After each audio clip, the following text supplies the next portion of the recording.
Подобные конференции проходят в Абхазском государственном университете несколько раз в год и имеют большое практическое значение для студентов и преподавателей. Если на прошлой неделе в числе докладов были научные работы преподавателей, то сегодня свои доклады представили студенты и аспиранты университета.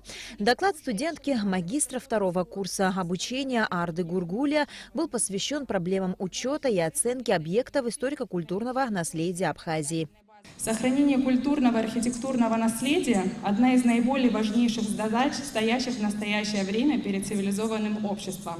Сохранение культурного наследия является условием обеспечения целостности, культурного многообразия, национальной безопасности государства.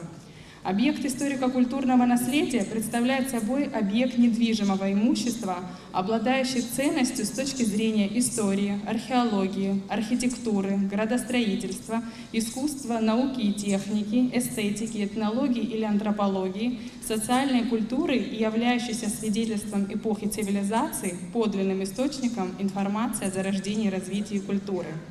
В Абхазии объекты культурного наследия находятся под государственной охраной, а их сохранение и использование подлежат государственному контролю. Этот вид недвижимого имущества регулируется законом Республики Абхазия от 13 февраля 1998 года.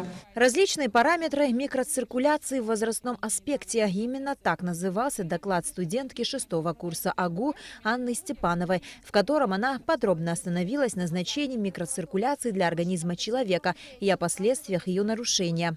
В настоящее время в этой научной области проводятся обширные интенсивные исследования. Актуальность работы заключается в необходимости накопления и анализа данных по исследованию микроциркуляторного русла по причине того, что оно является местом, в котором сбои в нормальном функционировании различных систем организма дают о себе знать на ранних стадиях, и возможность обнаружения их на данных этапах открывает новые возможности в диагностике ряда патологий.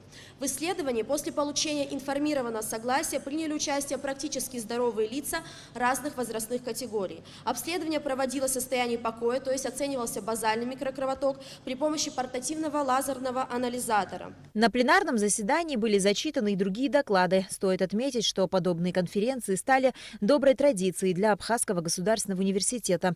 Отчетная научно-практическая конференция завершится 5 апреля. Тогда и будут подведены ее итоги.